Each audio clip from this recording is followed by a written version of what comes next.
management now and beyond, we have come to the third part of our lecture, and this is going to be the last lecture before conclusion of this course. We are discussing the issues related to management and future. Globalization, as we have discussed, has brought in new issues for us, and we have to prepare for global competition and the effects of globalization in our own country, and this has become an important issue of management today. So, the future perspective of management relates to number of issues, and which include the issue of work ethics. In fact, all these we have discussed earlier in our course. Engineering ethics, this I am saying because I am specially addressing the engineering students at the moment, and organizational commitment. We have discussed that the issue of commitment is becoming much more important than ever before, because of the reason of the reason that the attrition rate is going up so much that organizations are really concerned about it. It really means a lot of financial investment as well in human resources. Yes. And empowerment of employees. We have also seen in our discussions that empowerment becomes extremely important, and gone are those days when we could have only the bureaucratic setup, or we can say that the managers becoming extremely autocratic. Now change has taken place because of the cultural change, and so empowerment becomes the need of the day. Flexibility, again we have discussed this when we were starting the course. We have seen that flexibility in all spheres of managing, may it be production system, may it be flexibility of mind. We have to understand that without flexibility in our management decisions, we cannot really go ahead and compete in today's time. Then comes innovation and creativity. Well, we have certain fixed set of rules, fixed set of say the designs of an organization, but we cannot ignore the innovation and creativity of people in organizations. Everyone has very rich mind and perhaps very many new ideas. So, organizations have to build some kind of a mechanism where they can really take advantage of creativity of people in organizations. This is going to be one of the best deals for any organization in today's time. Then we have also discussed about the relationships in our earlier discussions, and an important aspect is working relationship, which has to be positive. Well, the relationships could be of many types. Okay, the relationship with colleagues, with your superiors, with your juniors, perhaps relationship with the system. So many aspects are there. Your buyers are there. So the relationship with your customers. So positive working relationship becomes again extremely important, and this is very closely related to the aspect that we have discussed earlier, the autocratic leadership, where there is no room really for good communication, open communication. So the positive relationship becomes important. Change management, we have discussed that in our 2 lectures earlier, and we have seen that the world is changing, it's ever changing. So we can't stop, at least we can't change one thing, that's the change, we can't stop it. And that is why today's manager has to look at change management as one of the most important aspects for our future perspective. Then managing yourself. This is something again is becoming so important in the environment of today's competitive era, that you have to manage yourselves in order to really cope up with the competition.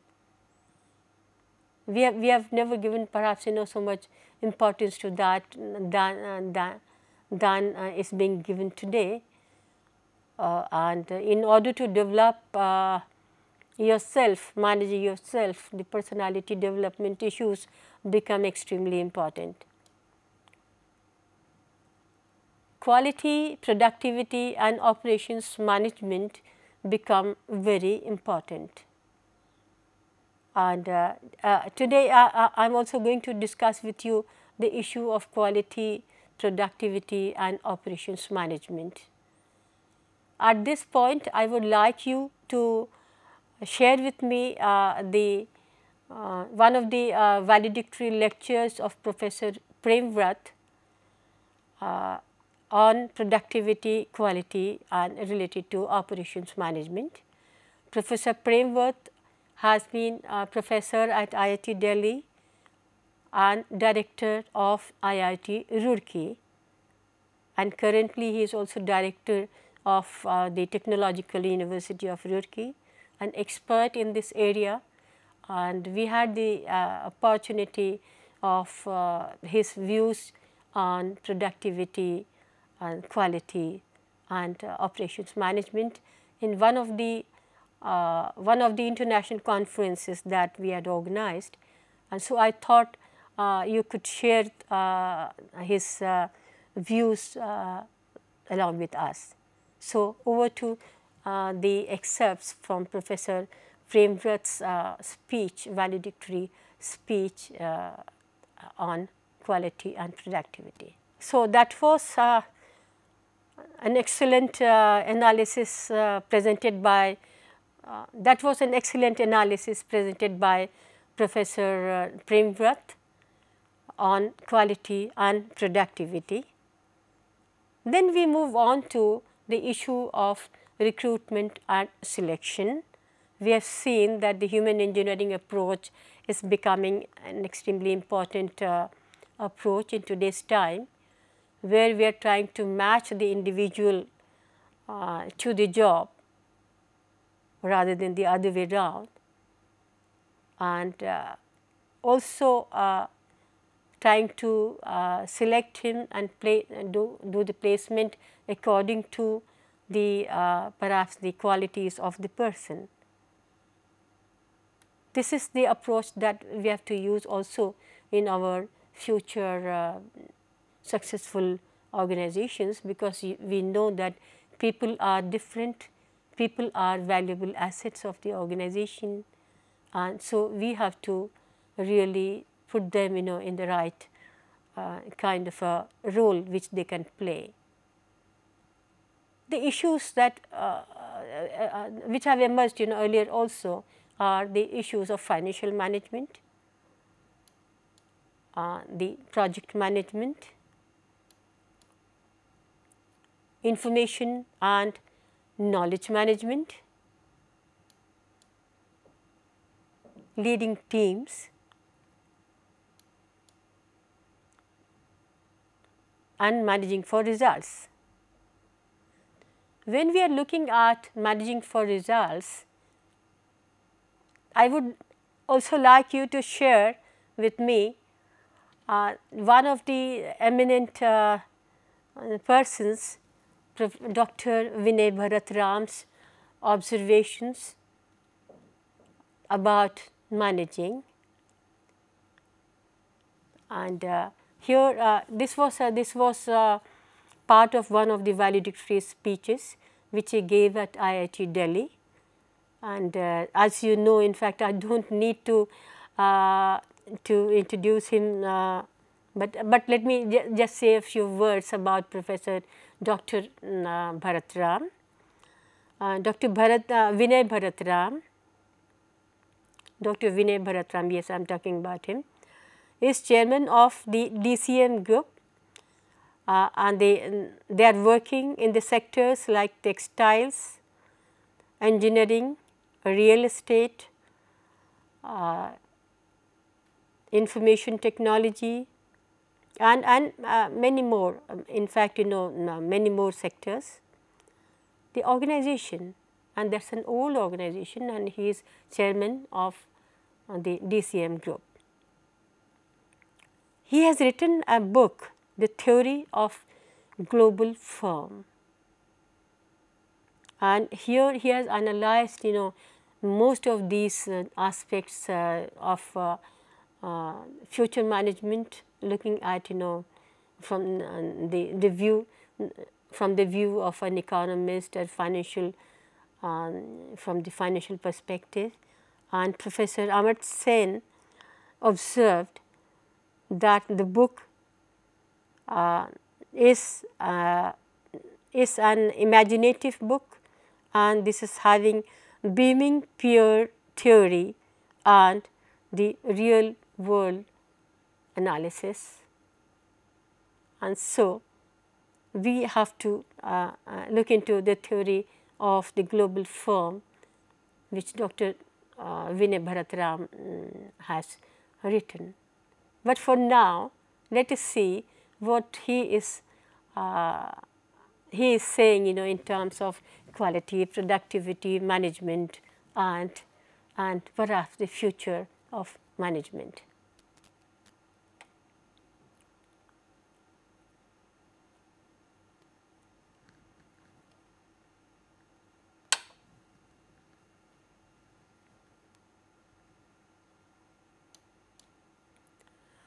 Now, we have discussed about managing for results and the future perspective, and we heard Dr. Vinay Bharatram's observations, very valuable ideas, and I am sure all of you are going to be really benefited by these ideas.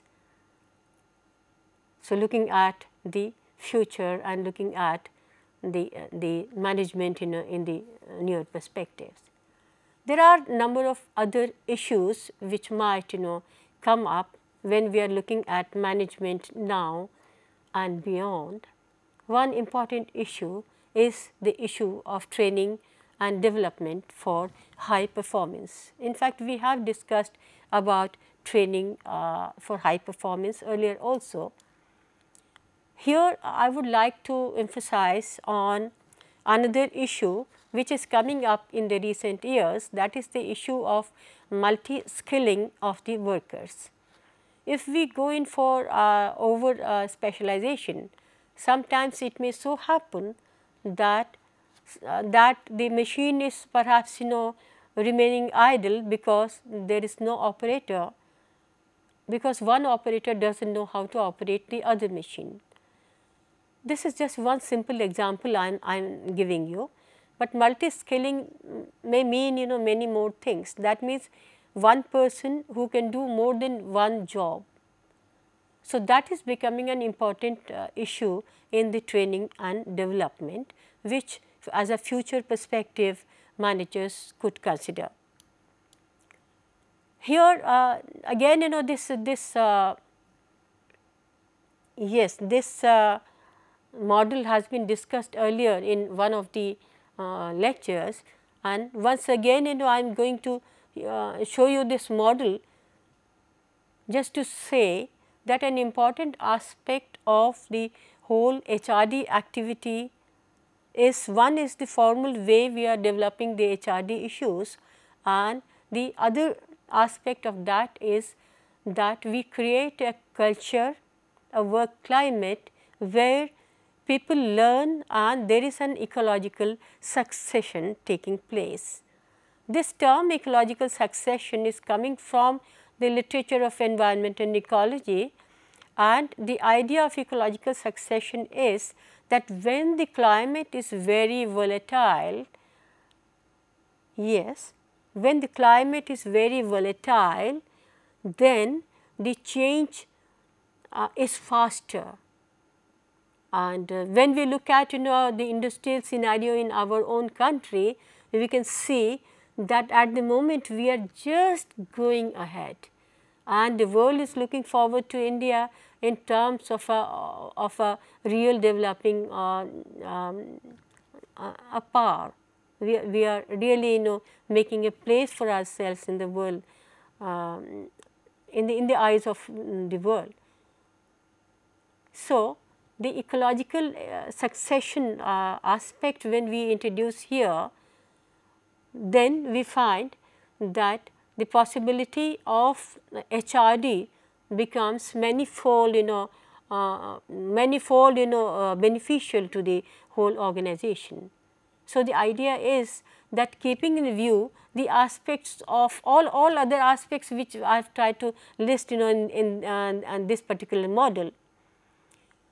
Say we are talking about ethics, we are talking about recruitment selection, we are talking about management of change, we are talking about empowerment, we are talking about psychological empowerment, all these. And the idea here is that if the organization has that climate, ecological succession will take place, and which will help us in achieving competitive advantage. We can manage change better, and we could be much more successful. Well, yes, this is the theory that I have developed, and I have written and presented in number of places, as I was mentioning that to you earlier. So, this theory of ecological succession for managing and for achieving we can say success of our organizations is one thing that I would certainly like to say, and for which we do need investment in people. We are talking about future perspectives and what as the management thinkers one could do. This is one of the approaches that I am presenting. So, the investment in people that I was trying to talk to you about, and the organizations need to invest in people, and in fact, some of these points I have already discussed in some of the earlier lectures. And investment in people, that means the investment in HRD in a big way we need to invest. Also, the business environment is very important here. When we are talking about the business environment, like for example, in our country itself, the business environment is changing now. In the past 5 years only, we have seen a lot of change in the business environment itself. So, we need to change the business environment. Also, an important aspect of the future management is the reputation management. The issue, we have discussed the issue of values, ethics, corporate social responsibilities earlier in our course, and if we have the values and ethics, perhaps the way we are doing our business, our credibility increases, and that in turn is going to help the reputation of our company. So, we have, if we have to look at the future, we have to see that the reputation management is taken care of very carefully. Otherwise, many a times we have a lot of investment in our company, but the reputation, at the level of reputation, many a times see the quality control is not there. Okay, you find that there is a big name, but the product is not really up to the mark. Then the reputation is at stake. That is why we have to be extremely cautious about the reputation management of the organization, and for the future we have to look at this very seriously. And the models then which emerge as our final points are the commitment model, which I have already discussed. And for understanding commitment model, we can answer a few questions like what should we do, Is it commitment of the employees or the commitment of the organization? Whose commitment are we talking about? We have earlier in the earlier portions, we have generally talked about the commitment of employees, and every manager expects that employees must have high commitment. But what about the commitment of the organization? Perhaps many of us have never looked at that, and so when we are looking at the commitment model, it is inevitable for us to understand that in addition to employees' commitment, organizations' commitment towards employees is equally important. And so, if we have to look at the future world, we have to see that my organization is such that is also committed towards the betterment of my employees. So, organizational climate becomes the second aspect that we have to look at also from future perspective, because when I was discussing the earlier model, I am just discussing yet another very close to that another model.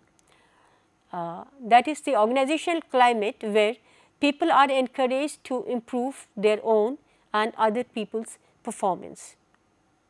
So, can we have an organizational climate of that kind? We have all to work together to do that. So, managers have great responsibility to see that the climate of the organization is developed in such a way that people come forward with ideas and they are given the opportunity of growth and development. Values, vision and mission of the organization, when it is committed to ensuring quality of opportunity of development to people. So, in fact, this observation flows from the earlier one. Yes, the commitment when we are talking about developing a climate. So, this one, the issue of values, vision and mission also flows from that. Only if we have a good value, good mission and vision and dream, we can have the best kind of organization. Then when people believe that contribution to the organization is recognized, they get involved and they get committed. So, organization's role is equally important in making people committed and involved, and organization is committed to supporting the development of its people. So, now we are talking about commitment of people and commitment of organization, and we are trying to say that the model of commitment has to take into consideration both employees and the organization. Then we can from commitment model I move on to talk about action and planning model. We have an organization and we have the issues like commitment, selection, recruitment, training and so on, but then action and planning become extremely important for managing any system. Action and planning, which sometimes we tend to ignore, and in this after this action and planning we have to also see that human asset accounting and the role of managers in supporting the development of people becomes important. Here human asset accounting is important. That means human being having some worth. So, can you really account for that? We are all different, okay, and we all have different worth. Yes, so management has to take that into consideration.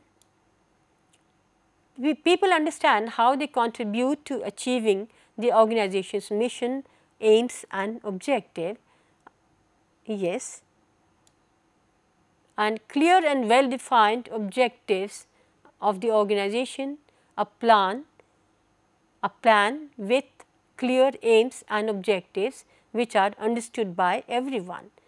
So, organization might have plans and objectives, but everyone must understand these plans and objectives, and the development of people in the line with organization's aims and objectives, this is important. Otherwise, on the file, we may have certain plans and certain objectives which are not known to others in the organization, and that is why we need to really make that make that very practical, in the sense that everyone gets involved into that, even making of plan and also its application. Then we come to yet another model that I was discussing is the evaluation and development model.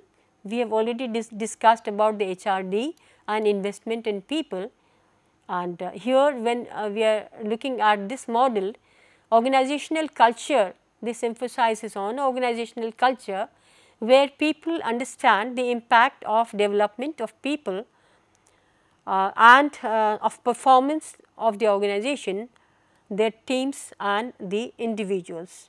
So, all these as part of the organizational culture, and the performance management is there, where the development of people improves the performance of the organization, teams and individuals. So, as a result of this, the organization gets better and better at the competitive advantage through people. And here again, we are trying to summarize this whole idea on managing in terms of that unless we have investment, a big investment in people at the place of work in organizations, and unless we have a climate, a culture of work performance, we can't get the advantage of the ecological succession, which the theory that I have been discussing, which I have yes, I have been discussing and I have been talking about, that investment in people and development of a work culture is extremely important, which will relate also to the HRD, the different kind of a HRD.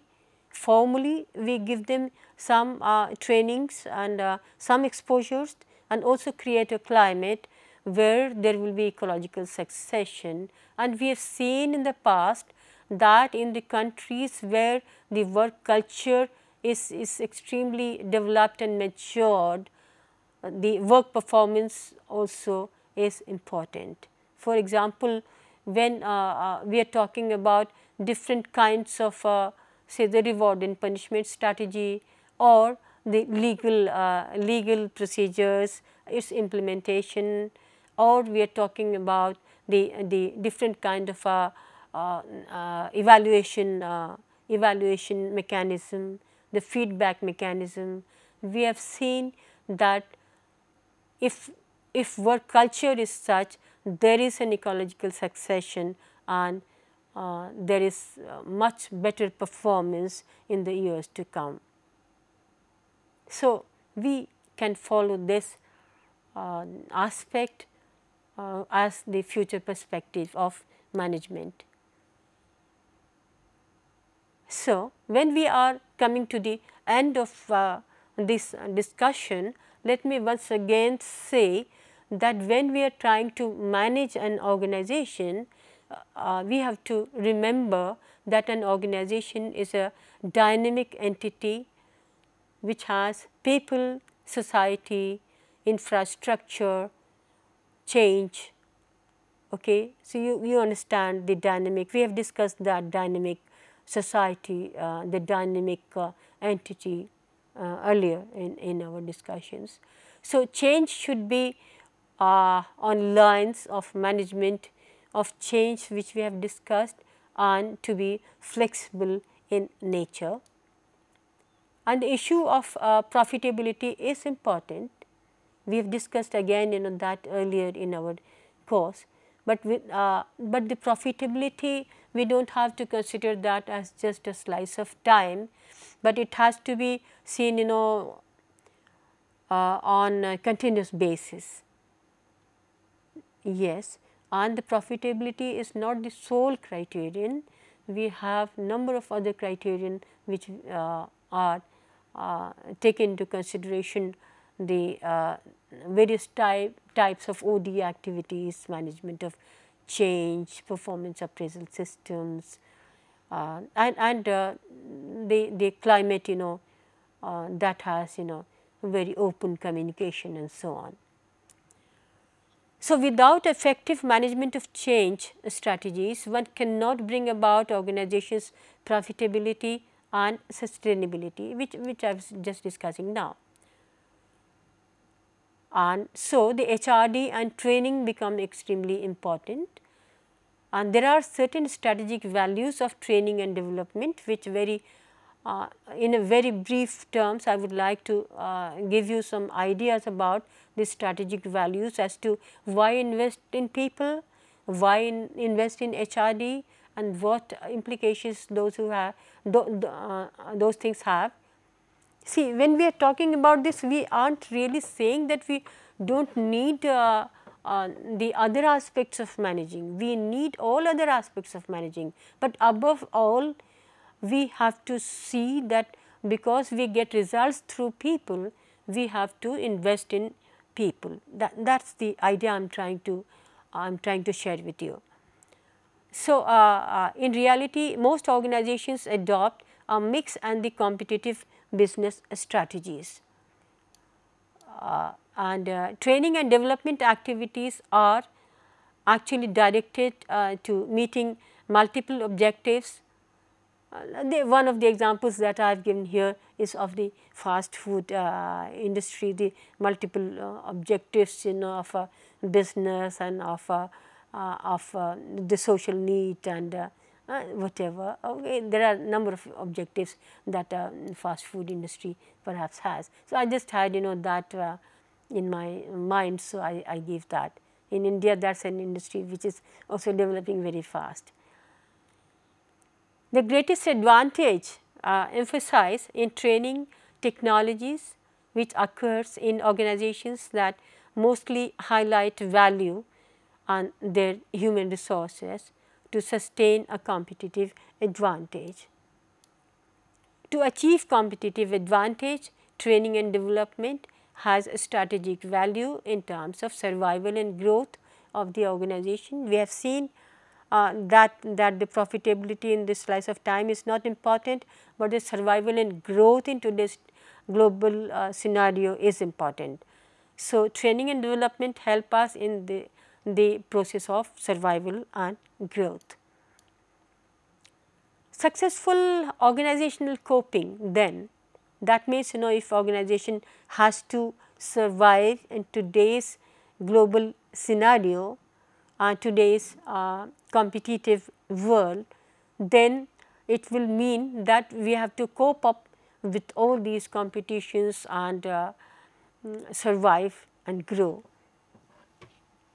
Yes. So, Sheen has put this term here, and he has said that successful organizational coping, this refers to the challenges which require good communication skills, flexibility, creativity, commitment and climate of support. So, these could be achieved, some of these aspects could be achieved through selection, recruitment, motivation, transactional analysis, open communication and realistic interpersonal relationships based on a realistic psychological contract. So, with this we come to the last lecture that I had with you on management studies, and now we will have a concluding session in which I will show you the bibliography and references which were used for these lectures. Okay.